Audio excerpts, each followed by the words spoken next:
everybody for coming. I'm Becky Dayton, and I own the Vermont Bookshop, and as of today, that's 18 years of owning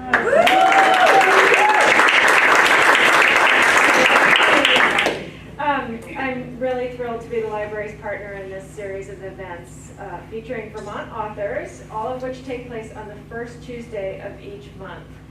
Each month's event information is posted on our website early in the prior month, but since it's not up yet and you're here, I did see that Renee had some of my flyers there that show who's coming in the next couple of months. But I will tell you that in October we have former Vermont Poet Laureate Sidney Lee and Marjorie Ryerson. And in November our guest is Bennington novelist Genevieve Plunkett. But here we are in September. And our guest of honor this evening is James Cruz, with whom I had the distinct pleasure of hosting my first ever Zoom event. I managed to avoid it until the very end of 2020, the Annus Horribilis. And even over the internet, facing a screen of fuzzy, poorly lit, and unfamiliar faces, James's calm, gentle demeanor put me enough at ease to survive what I had built up in my mind to be a potentially disastrous experience. I mean, how much can go wrong when you're sitting in your attic and you've got people on the screen? But I was terrified, and it was really nice to have someone who was so kind being my partner in that. So it's no surprise that he's written about kindness. The editor of several best-selling anthologies, including The Path to Kindness, Poems of Connection and Joy, and How to Love the World, Poems of Gratitude and Hope, James's work has been featured in the Washington Post, the Boston Globe, the New York Times Magazine, the New Republic, Christian Science Monitor, and on NPR's Morning Edition. That's like my hot list of media. He is the author of 4 prize-winning books of poetry, The Book of What Stays, Telling My Father, Bluebird, and Every Waking Moment, and The Book of the Night, a collection of short essays called Kindness Will Save the World. And James has a copy here, which I'll hold up for you. I have copies in the back for sale, as well as a couple of other anthologies. The first one that James helped edit, or did edit, and how to... It's Healing the Divide. Okay, Healing the Divide is the first one. And James also speaks and leads workshops on kindness, mindfulness, and writing for self-compassion. And I have a suspicion that a lot of you have participated at some level with James in these workshops or writing groups. James lives with his husband on 40 rocky acres in the woods of southern Vermont. I'm sorry about the rocks. So please help me welcome James Cruz.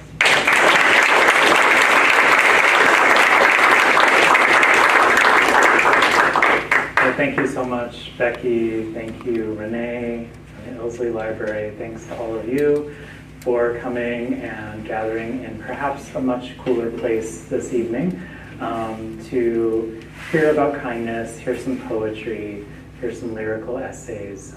I really appreciate all you folks coming out, and I know there are some faces that I'm seeing for the first time, people who have been in my orbit for a while, since before the pandemic, and so it's just always nice to connect with folks. I want to start with, and first, let me just make sure, can everyone hear me okay? Am I projecting? Okay. We have a microphone because I'm kind of a soft speaker, as you might have noticed, so this helps me project a little bit more. So I just wanted to start off with a couple of poems. That's sort of my bread and butter and the thing that brings me alive the most. But this book of essays actually feels like poetry to me too. It just happened to come in prose, and especially during the pandemic, you know, when we were all seeking connection and kindness.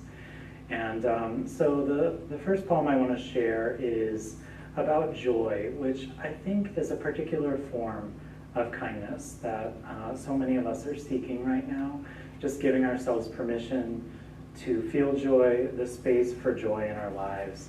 And this poem came to me at a time when I needed the message of joy the most.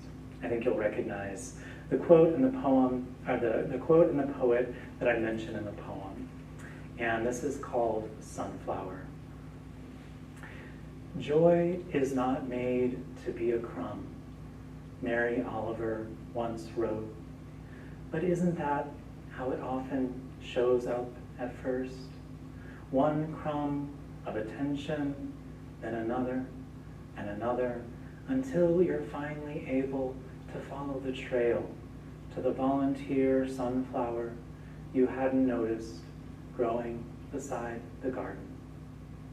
Volunteer, we say, meaning no human hand nestled that seed in the ground, though the same could be said of joy too, which seems to spring up out of nowhere, like this flower you see.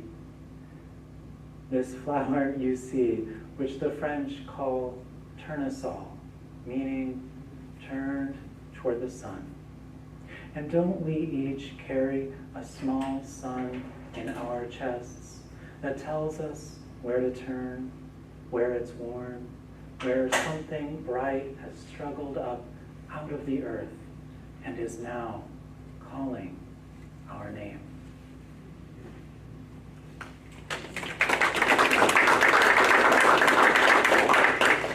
I had to show my humanness by messing up a little bit.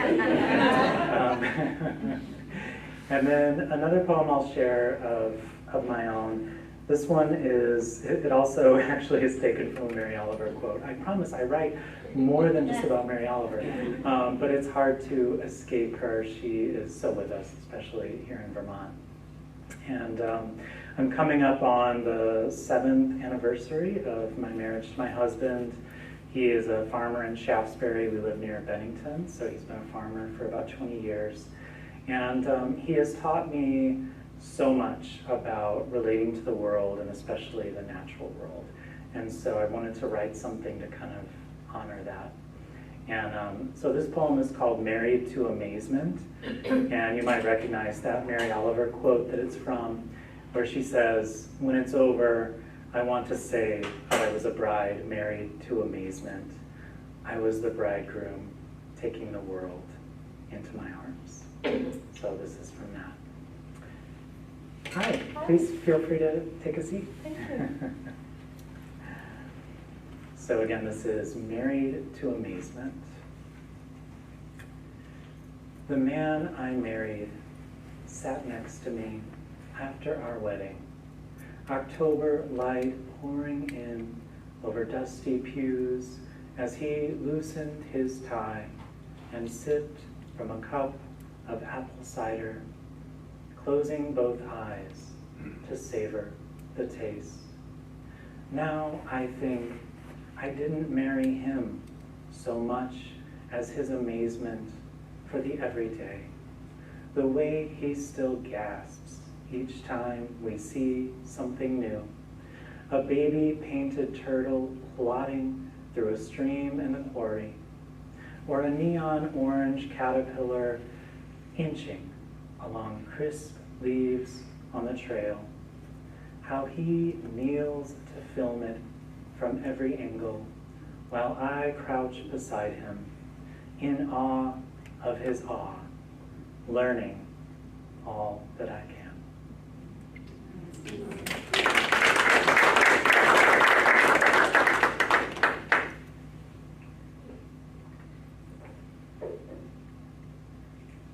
So as I mentioned, this poem, I can't get off poetry apparently. This book, Kindness Will Save the World, obviously a very aspirational title. This book was written mostly during the early part of the pandemic when so many of us were still isolated. And I want to honor the fact that some of us do still have to isolate. But when we were all seeking kindness, connection, just those little glimmers. And so a lot of this was written from memory or just written from little moments that I'd had masked up in the grocery store or little encounters out in the world. And what I realized is that, the kind of pressure cooker of the pandemic really taught me how much these moments matter to me. Because I was so busy rushing through my life that I would often, even as a poet, even as someone who teaches mindfulness and tries to practice it, I would rush past these moments so often and not stop to really savor and hold on to them. And so this book was about doing that and finding a way by writing it down, keeping a kindness journal, essentially. I mean, we talk about gratitude journals, and my thing is, what about a kindness journal? What about keeping a record of moments of connection, these little moments that really matter with the people in our lives? So that's what I try to do in my poems, in my essays, really keep a record of those moments. So the opening essay in the book is called Sparks, and this was just about this moment that always stayed with me for some reason. I was visiting friends in Chicago and just had this connection with a barista at the cafe.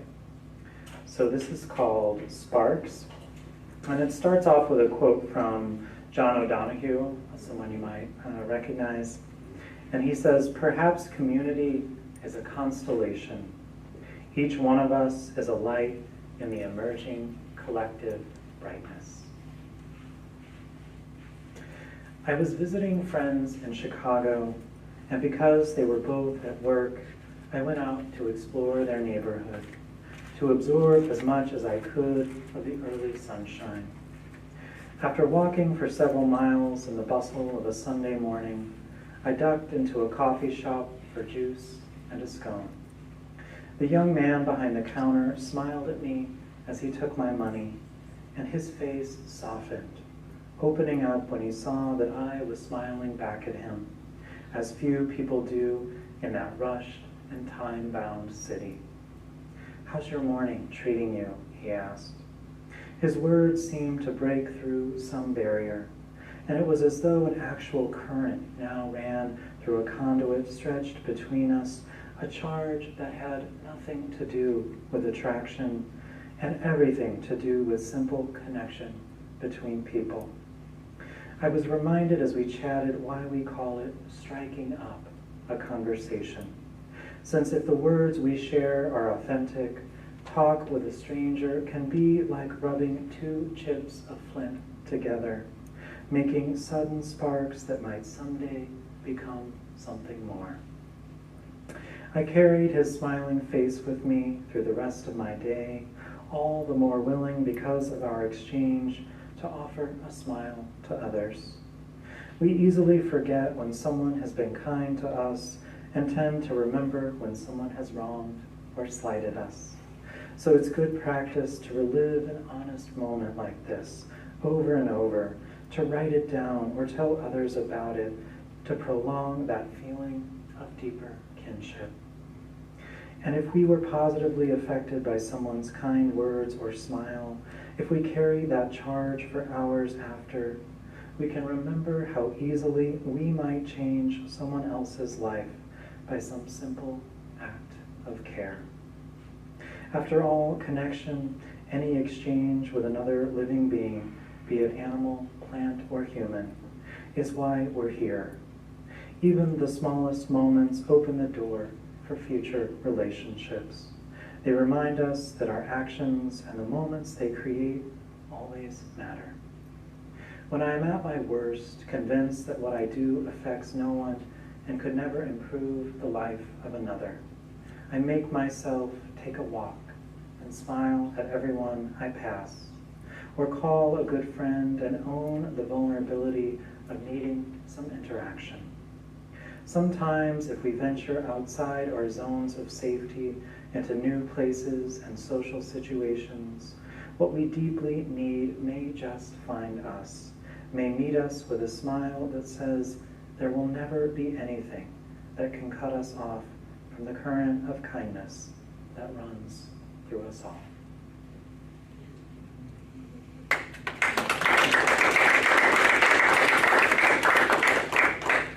You don't have to clap after each one, but you're more than welcome to. I'm happy to receive your applause. I just want to give you an out, just in case you want to sit with it for a minute. It's totally up to you.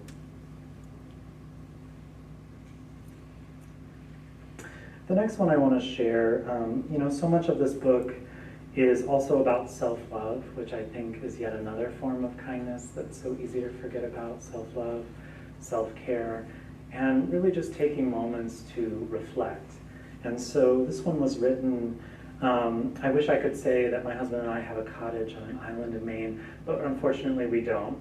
A good friend of ours does. And so she sometimes lends it to us. And this was written in the Cranberry Islands a few years ago. So this one is called Shining Through.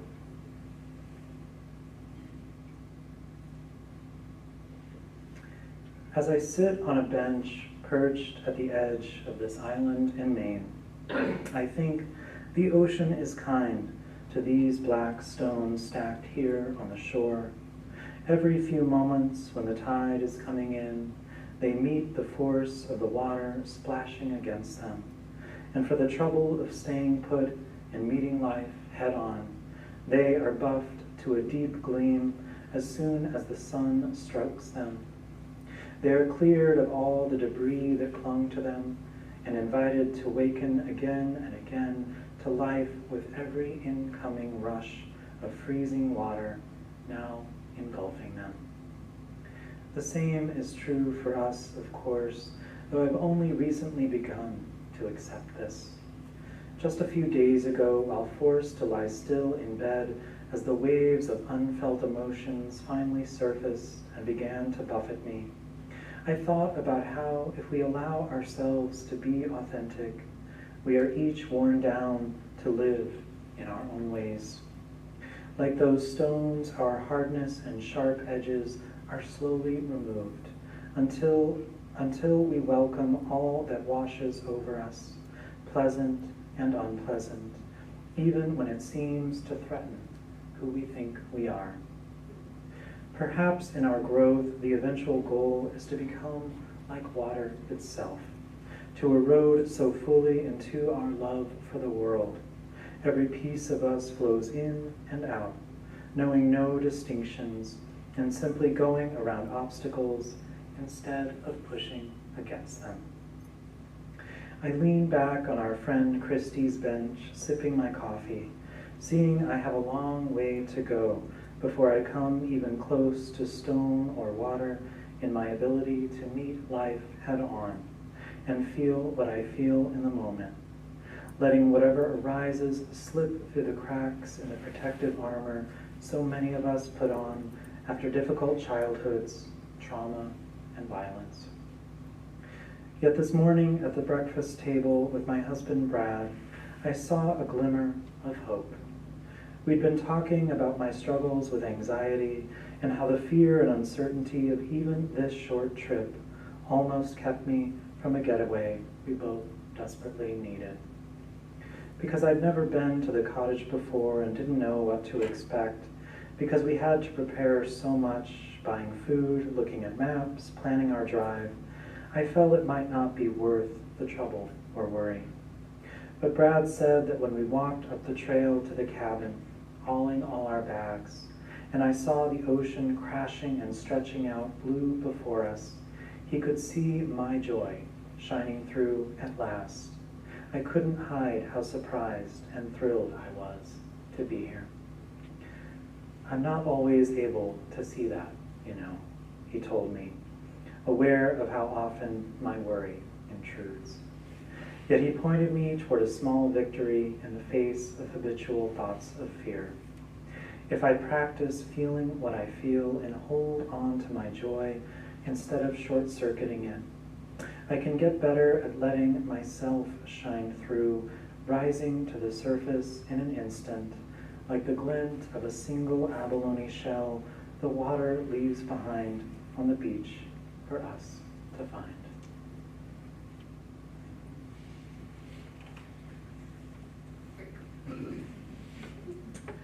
Here's another one from Maine, and I have to say, I once told someone that writing this book and now reading from it, and there's also an audio version, so I had to read it all out loud with, several audio tech guys listening in at the same time.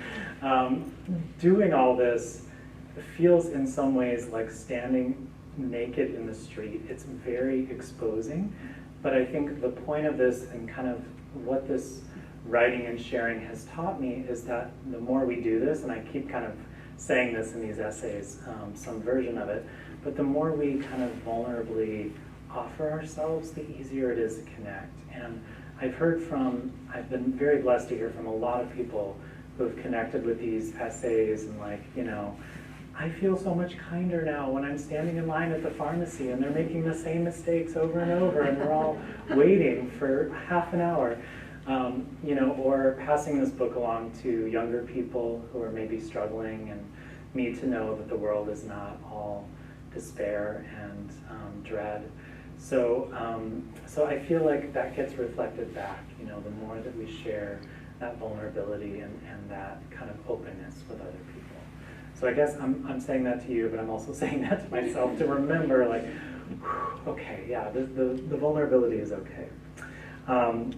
Another aspect of the vulnerability that I didn't expect was writing about my marriage and my husband feeling a little, let's say, less than enthused about me sharing intimate moments from our life with the world. But I think he's warmed up and he's come around to it. You know, I often talk about how he has this childlike innocence and joy, but he's not always thrilled with being described as childlike. You know, talking about the ways that he gasps, you know, with these little things. But it's so endearing, and it's such a beautiful thing. So I'm not going to stop saying it. So this is about kind of one of those moments, and another teaching that my husband offered me. This one is called treasure hunting, and you might recognize what we're doing on this beach in Maine. So, treasure hunting. I didn't want to spend the morning digging for sea glass on that rocky beach near the dock where we were first dropped off on the island. I longed to be back in our cabin, curled up near the wood stove with a good book and steaming cup of honeyed green tea. But I could see what joy it brought Brad to slow walk the shore where the tide had just gone out, scanning for glints of green, white, and the ever-elusive blue of bottle shards worn to smoothness. Every time he found a new piece of glass, he gasped like a little kid and held it triumphantly up to the meager light of the overcast sky. So I stayed and dug with him, finding handfuls of glass pebbles, made joyful by his joy in this playful act, with not a soul around and no cell phone reception, not a single responsibility or chore for the next few days. Which sounds like bliss to me right now, by the way. Seeing the boy beneath the man I love revealed over and over reminded me how accessible such innocent happiness can be if we create the right conditions for it, making time for rest and play and disconnecting from the outer world for a while. Though I crave the warmth of our cozy cabin, I had to admit it also felt like bliss to taste the salty wind blowing against us, to watch the buoys sway back and forth, tolling their bells, to feel the silence and solitude wrap around us like the arms of a mother we haven't seen in months.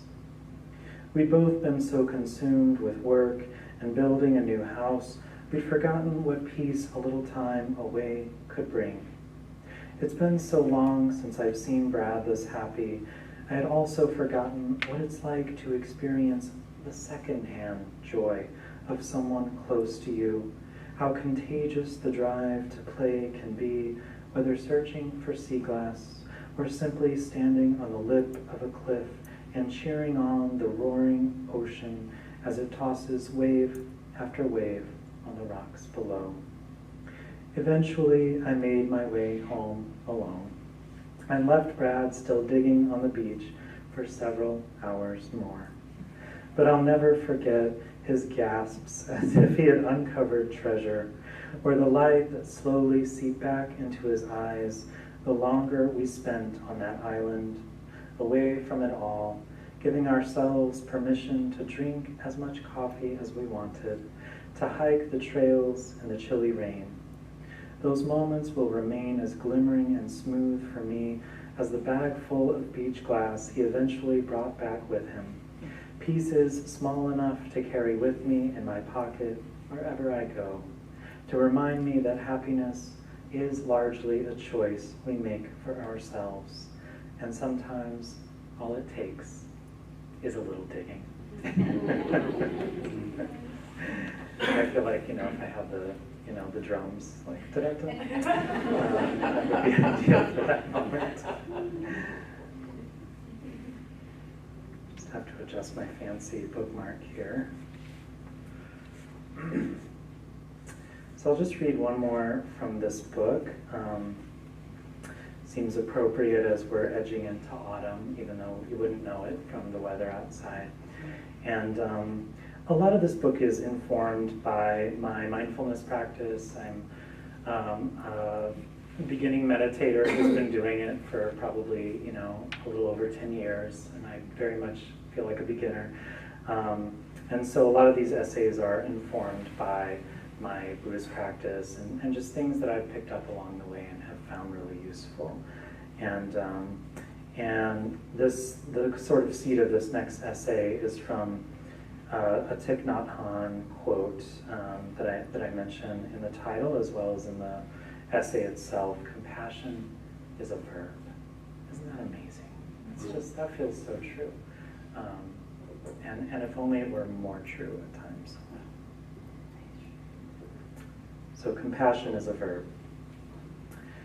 I'm looking at the hillside beyond my window and marveling at how it seems so much softer just past dawn. How the fuzzy white seed heads of goldenrod seem to invite touch from a distance. Some might see a late autumn landscape as barren and depressing, but this morning at least it seems honest to me, true to the cycles of what it is meant to do. Let go, transform, and give up for a while the relentless searching and storing of life that happens each summer. I'm thinking, too, of the ways that when we are true to ourselves and honest about what we're feeling, we become so much more compassionate toward ourselves and others. The Vietnamese Buddhist monk Thich Nhat Hanh once said, "Compassion is a verb," by which I believe he meant it is an active daily practice and something that we can generate at any time if we pay attention. Self-compassion, which I've found is the first step in showing kindness to others, is perhaps one of the hardest practices to start and maintain. I remember once telling a friend that before I step into a classroom to teach, I like to pause outside the door and say a little prayer for all the students, asking that I be as present as possible for them.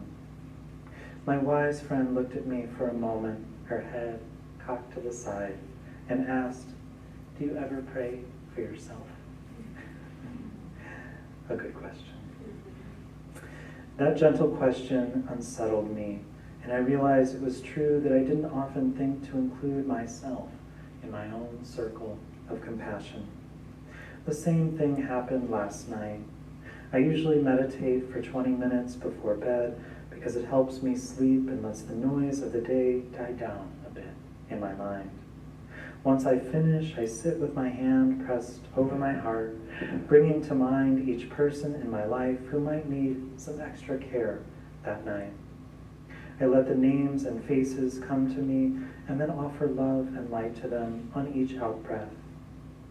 10 years ago, I would have laughed if you told me I'd be doing this practice every night, but I can't deny that when feeling isolated from friends and family, it does make me feel better. Last night, my friend's words came back to me, "Do you pray for yourself?" And though it felt strange at first, I sent love to me as well, hoping that my fears for the future might calm a little as I slept. It can be a powerful practice to set a place for ourselves at the table of kindness and compassion, to see that we are as deserving and in need of care as all the others we include in our prayers. It's essential to remember that compassion is not just about serving others or rejecting any difficult emotions because they seem unkind. As Sharon Salzberg writes, we don't have to struggle to be someone we are not, hating ourselves for our confused feelings. Seeing clearly what is happening is the ground out of which compassion will arise. We don't have to worry about how we define ourselves if we lose our mindfulness and presence for a while in the midst of an argument. As long as we see what's happening within us, even if we can't quite stop the momentum of anger, fear, or frustration, we can actively allow our compassion to become more loving toward the flawed and beautiful humans we meet, including ourselves.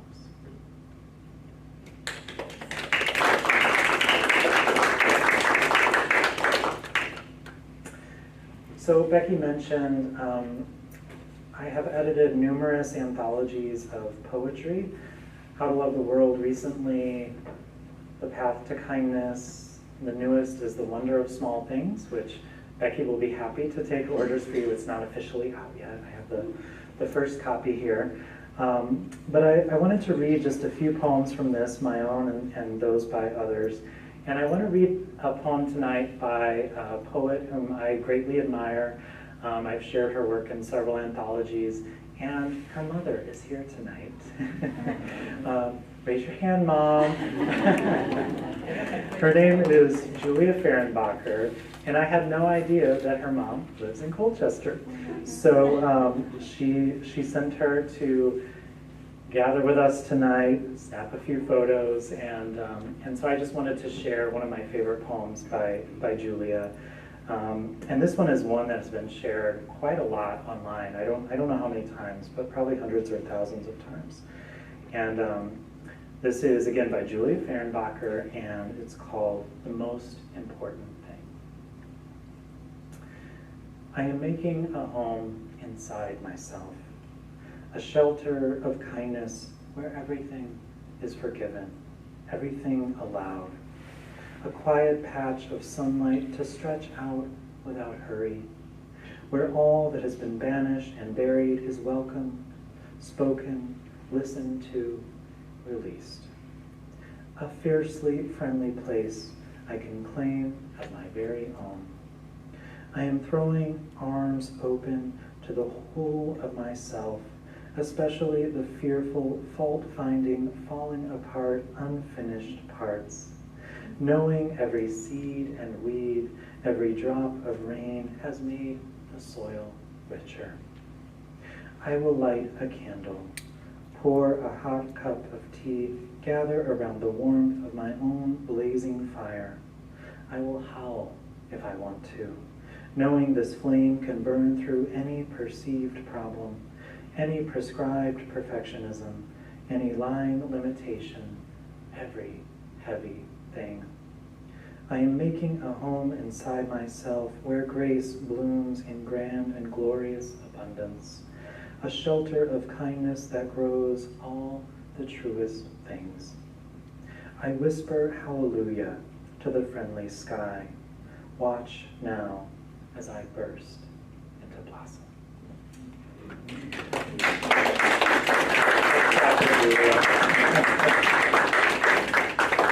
I love that poem. I feel like there's a whole world contained in that poem. Really, there is in every poem, but that poem especially. And that was from The Path to Kindness. I want to share one by someone you'll probably all know, Naomi Shihab Nye, who is one of my favorite poets, who I've interacted with. I've had the extreme pleasure of interacting with over the last few years. And she is as amazing, as present, as wonderful as she is on the page. So I can confirm that for all of you. She's a wonderful person. And she has this little poem that I love to read it when I'm really feeling down, or give it to someone else if they're really feeling down. Because I just feel like in such simple words, as Naomi is so good at doing, she just reminds us of this essential truth. So this little poem, this one is from How to Love the World. This one is called Over the Weather, as opposed to Under the Weather.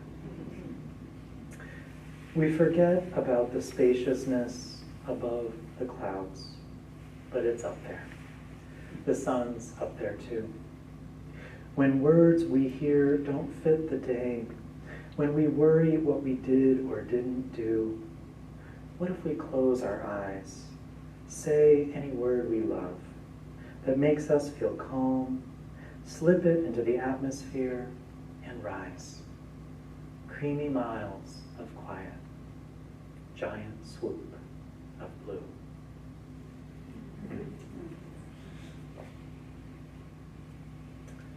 Her poems have this way of just kind of unsettling you a little bit, so that you see things in such a new way.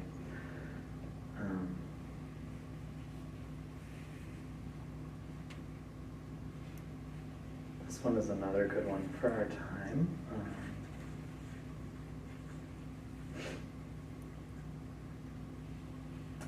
This one is by Barbara Crooker, a poet who lives down in Pennsylvania, and she writes so movingly about grief and being present, mindfulness, all of these things that are so essential to us. And this is one of those aspirational, wishful poems. Tomorrow. Tomorrow there will be sun scalloped by clouds, ushered in by a waterfall of birdsong. It will be a temperate 75, low humidity. We should be so lucky. For 24 hours, all politicians will be silent. Reality programs will vanish from TV, replaced by the snow that used to decorate our screens when reception wasn't working. I miss snow. Soldiers will toss their weapons in the grass. The oceans will stop their inexorable rise. No one will have to sit on a committee. When twilight falls, the aurora borealis will cut off cell phones, scramble the internet. We'll play flashlight tag, hide and seek, decorate our hair with fireflies, spin until we're dizzy, collapse on the dew-decked lawn and look up, perhaps for the first time, to read the long lines of cold code written in the stars. I haven't read that one in a while. Yeah. That one really landed. Perhaps especially the line about all politicians. Silent. Even the good ones, and there are some good ones. They can be quiet for a little while. This is a poem, another poem that is kind of rooted in what my husband has taught me and just watching the way that he interacts with the natural world as a farmer. I think it's just such an amazing thing, and so yes, I could go on and on about that, but I won't. This one is called Down to Earth, and again, this is one of my own. The heart of a farmer is made of muscle and clay that aches for return to earth. And when the sky releases a steady rain, massaging each row of sprouted beans, my husband leans out of the car window and opens his hand to hold that water for a single instant, his heart now beating in sync with rain seeping through layers to kiss the roots of every plant alive on this living, breathing planet, on whose back we were granted permission to live for a limited time.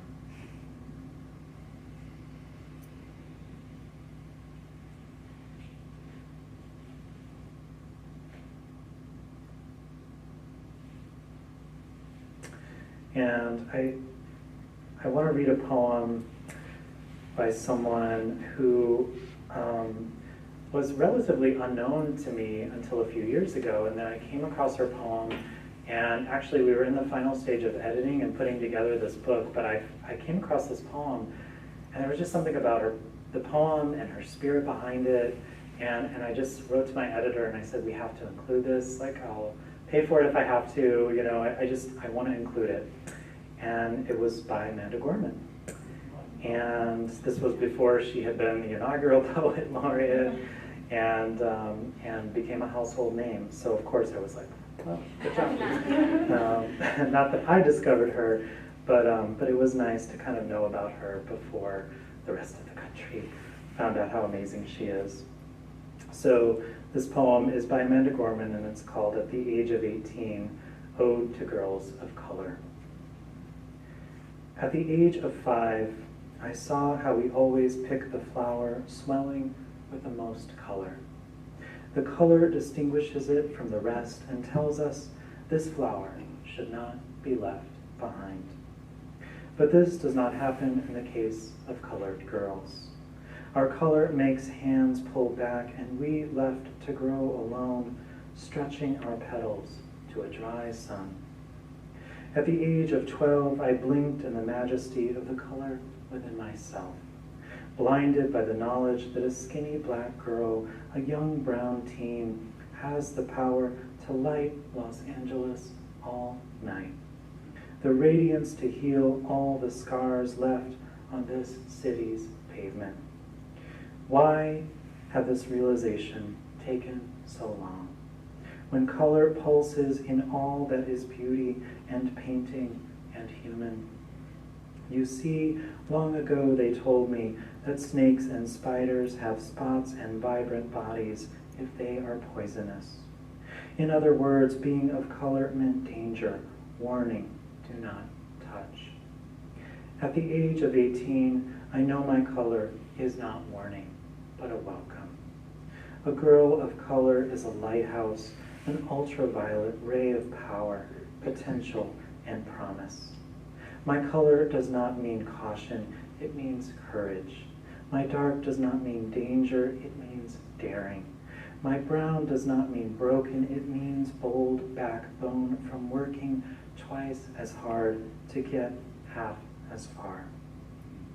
Being a girl of color means I am key, path, and wonder, all in one body. At the age of 18, I am experiencing how black and brown can glow. And glow I will, glow we will, vibrantly, colorfully, not as a warning, but as promise, that we will set the sky alight with our magic.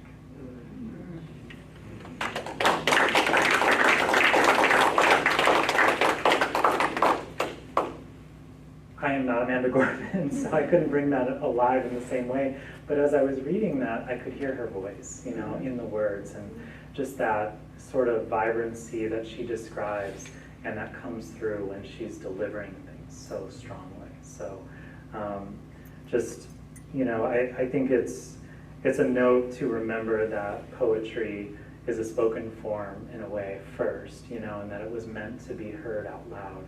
So that's a reminder to me too to go back and read some more of her poems out loud, just to hear that voice that's kind of passing through me as well. Wanted to read a couple more poems and a couple of summer poems. If you're not too tired of hearing about love, here's another love poem. And very appropriate for the kind of weather week we're having. This one is one of my own, and this one is called Here With You. It's too hot on this August afternoon to move from our places on the couch, even to slice the peach still waiting on the counter for the kiss of the knife. A different kind of hunger keeps me here with you, rubbing the fine hairs on your arms that have turned blonde after all those hours in the sun, and which are just now catching the light, spinning it into gold I want to touch over and over, never once having dreamed I'd ever be this rich.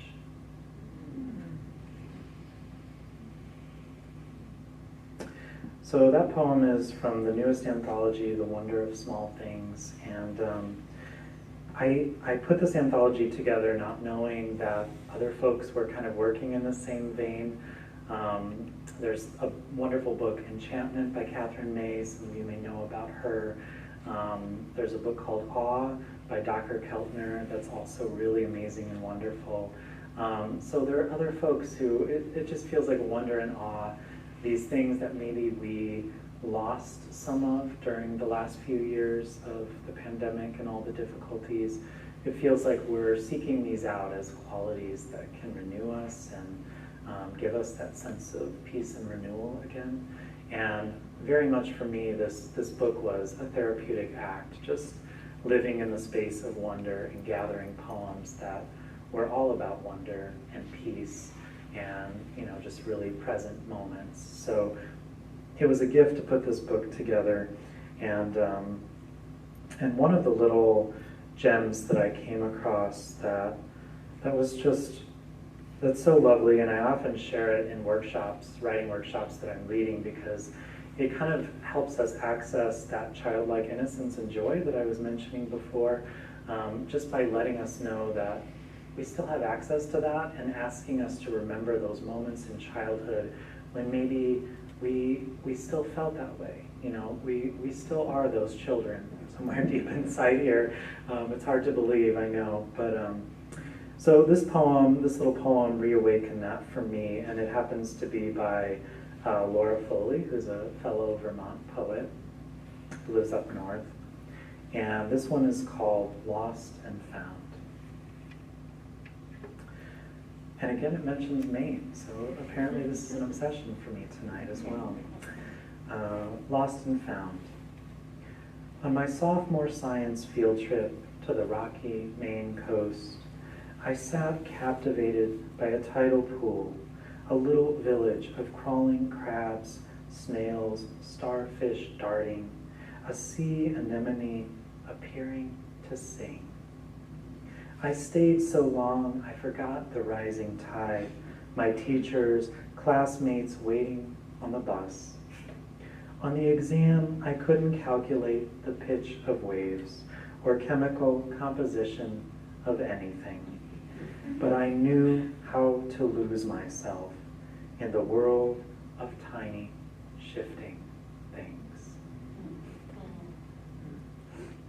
I love that line, a sea anemone appearing to sing.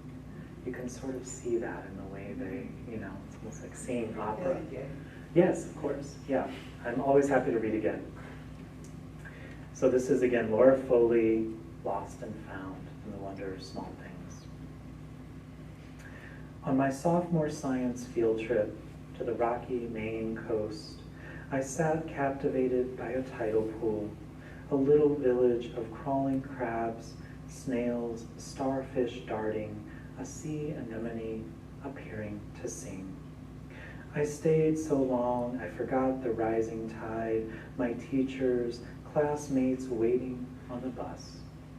On the exam, I couldn't calculate the pitch of waves or the chemical composition of anything, but I knew how to lose myself in the world of tiny, shifting things.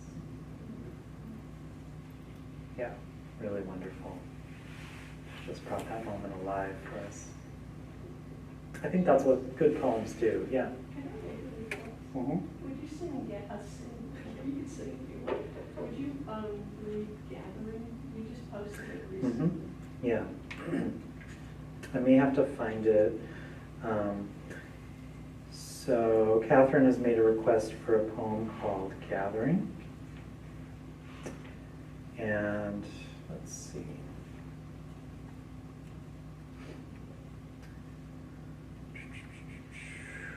My first anthology was alphabetically listed. I wish this one was too. There we go. Yeah, so this one is actually another one. Good idea to request this.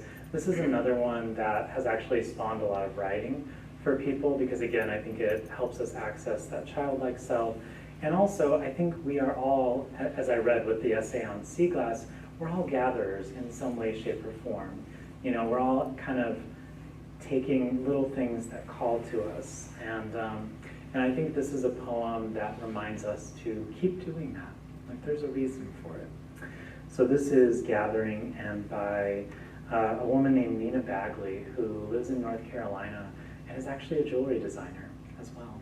So, and it doesn't surprise me at all, given the poem. Gathering. We are gatherers, the ones who pick up sticks and stones and old wasp nests fallen by the door of the barn. Walnuts with holes that look like eyes of owls. Bits of shell not whole but lovely in their brokenness. We are the ones who bring home empty eggs of birds and place them on a small glass shelf to keep for what? How long? It matters not. What matters is the gathering, the pockets filled with remnants of a day evaporated, the traces of certain memory, a lingering smell, a smile that came with the shell. Yeah, beautiful poem.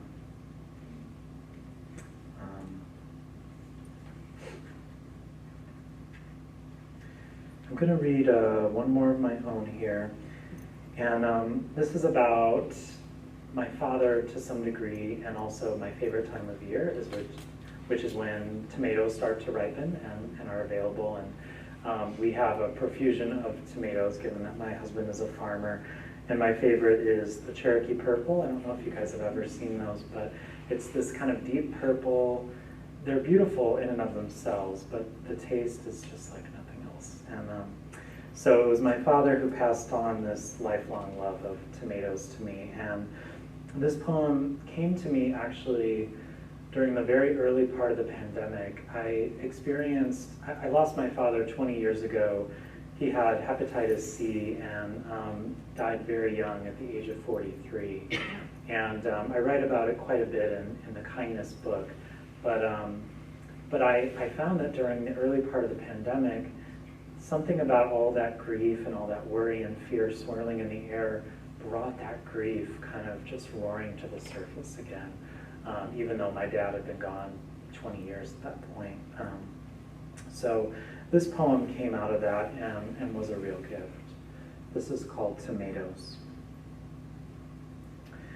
When I bite into the bruise-colored flesh of this heirloom tomato, known as a Cherokee Purple, I'm transported back to the dirt road that ran along the Merrimack River, where my father pulled over at the farm stand, then stepped out of the truck, brushed for a moment in gravel dust, suspended in the sun. He came back grinning, gripping a bag of homegrown beef steaks so fat they were already bursting their juices through the brown paper, running down his long-gone hands, which I am reaching out to touch again before he turns the key in the ignition, begging him not to go, not just yet, as I salt the next slice.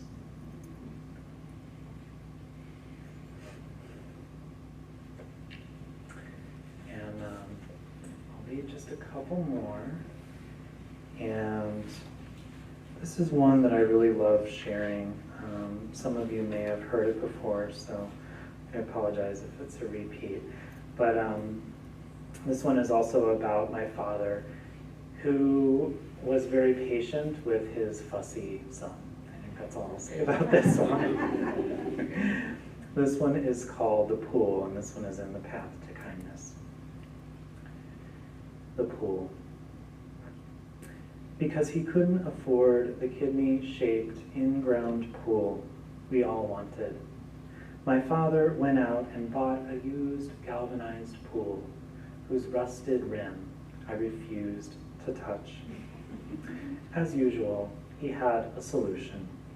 He split a length of black rubber hose down the middle with his pocket knife, then stretched it over the rough sides inch by inch until no rust showed. Back then, I never thought such gestures were selfless, evidence of what we call unconditional love.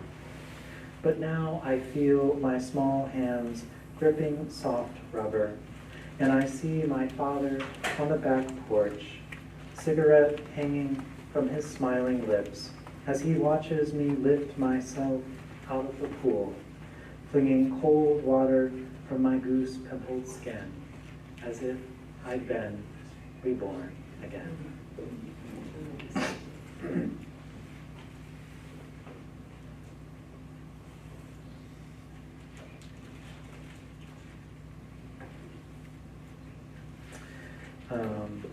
Next one I'll read is by a poet named Rudy Francisco, who is more of a spoken word poet, but I really love his work. And there's just something very simple. He gets right to the heart of everything. I'm guessing they were in the wrong place. Yeah. It's okay. Maybe poetry was not their thing. We forgive you. This is a poem called Mercy by Rudy Francisco. And yeah, just a little poem that I really love. She asks me to kill the spider. Instead, I get the most peaceful weapons I can find. I take a cup and a napkin. I catch the spider, put it outside, and allow it to walk away. If I am ever caught in the wrong place at the wrong time, just being alive and not bothering anyone, I hope I am greeted with the same kind of mercy.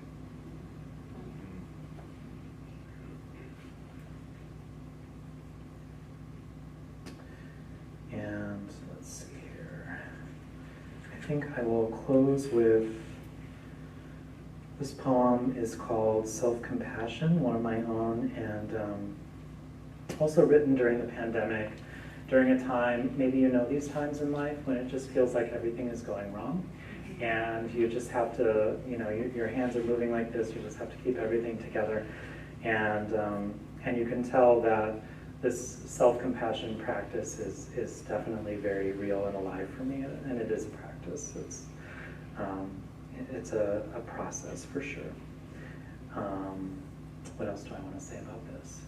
This was originally published on the Academy of American Poets Poem a Day thing online, and went out to way more people than my work has ever touched before. And so I got a lot of emails from people from Australia, just places I never would have imagined my poetry reaching. So it's nice when things like that happen. Also, the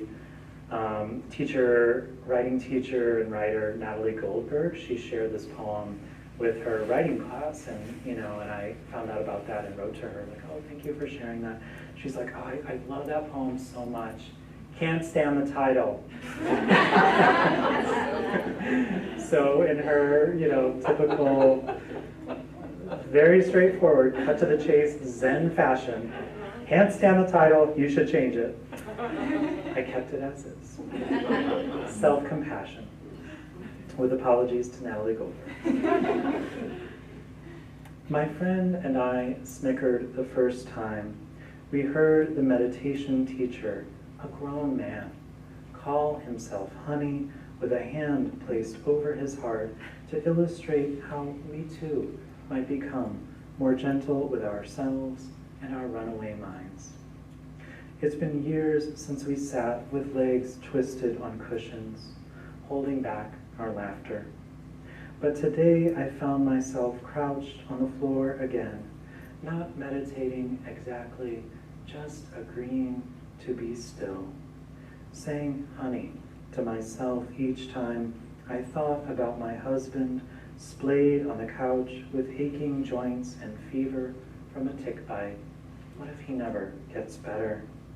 Or considered the threat of more wildfires, the possible collapse of the Gulf Stream, then remembered that in a few more minutes I'd have to climb down to the cellar and empty the bucket placed beneath a leaky pipe that can't be fixed until next week.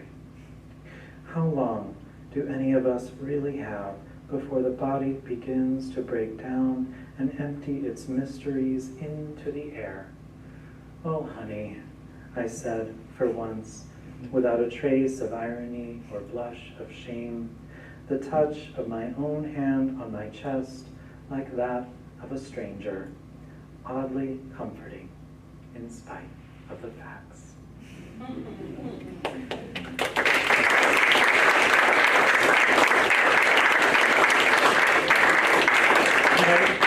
say that last line is owed very much to Wendell Berry, the great farmer poet, who said, "Be joyful, though you have considered all the facts." So a great thing to walk away with. We have books for sale in the back, lots of copies of Kindness Will Save the World. I'm happy to sign them to you, anyone else you want them signed to. If you have books, I'll sign those as well. And thank you again so much for coming tonight. Thanks to Renee and the Ilsley Library. Thanks to Becky and Vermont Bookshop, with big congrats on 18 years. That is amazing. And thank you both for the service that you do for this community. Thank you so much.